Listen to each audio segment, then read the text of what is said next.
Waverly Hills Sanatorium, Louisville, KY. In 1910, the Waverly Hills Sanatorium opened as a state-of-the-art tuberculosis hospital. At the time, tuberculosis was an extremely deadly disease, and patients would have to be isolated from the general public. One of the most talked about haunted places in the sanatorium is the body chute or death tunnel. A railcar would transport dead bodies from the top of the hill to the bottom, so that other patients wouldn't see the bodies being carried out. The tunnel is said to be haunted by some of the rumored 63,000 patients who died at the hospital. In 1928, Mary Hillenberg was found hanging from the doorway in room 502.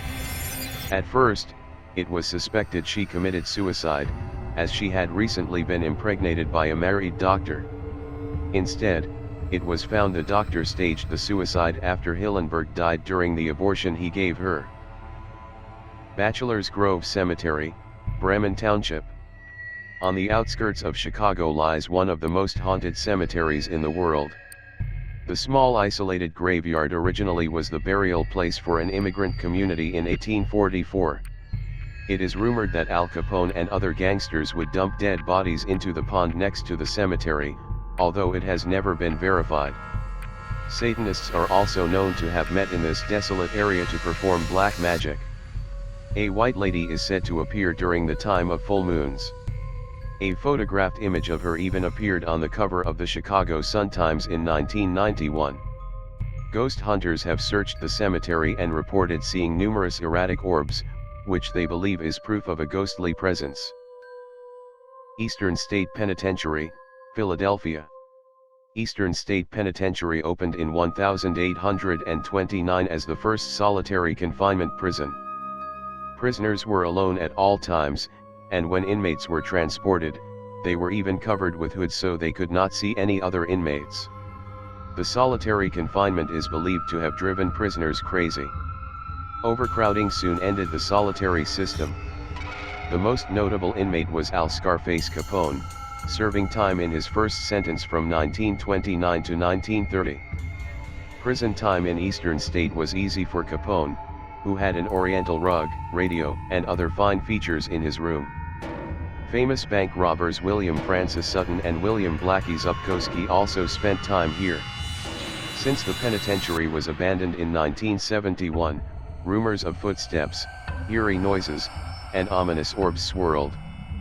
Paranormal television shows such as Sci-Fi's Ghost Hunters and MTV's Fear have investigated the prison. Lemp Mansion, St. Louis. In 1838, John Adam Lemp arrived in St. Louis from Germany. Unlike most other immigrants, however, his family would soon see success, tragic suicides, and mysterious deaths. In 1870, the Lemp family was the symbol of wealth in St. Louis, owning a brewery that covered 5 blocks. The first suicide occurred in 1904 when William Lemp, John's son, killed himself after the death of his favorite son 3 years earlier. 3 of William's children also committed suicide.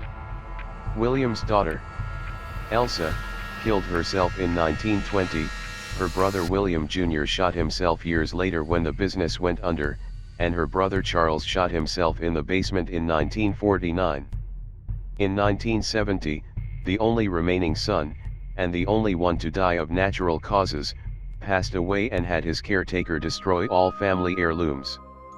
The estate was sold and turned into a boarding house, although many boarders were too scared by the voices they heard to stay there very long. The Myrtles Plantation, St. Francisville. The Myrtles Plantation was built in 1796 by David Bradford, and was the site of as many as 10 murders. As legend goes, Chloe, a slave on the plantation, had one of her ears chopped off by her master for eavesdropping. Chloe sought revenge by baking a poisonous cake intended for her master. The plan didn't work as intended, and she killed 2 of her slave master's daughters. Chloe was then hanged for her crime by other servants. Chloe and the girls she killed still haunt the grounds of the plantation to this day. Chloe can be seen with the same turban she wore when living to hide her missing ear. Researchers haven't been able to prove that a slave named Chloe ever existed on the plantation, but don't tell that to ghost enthusiasts. Today, guests can stay and eat in the same house Chloe presumably haunts.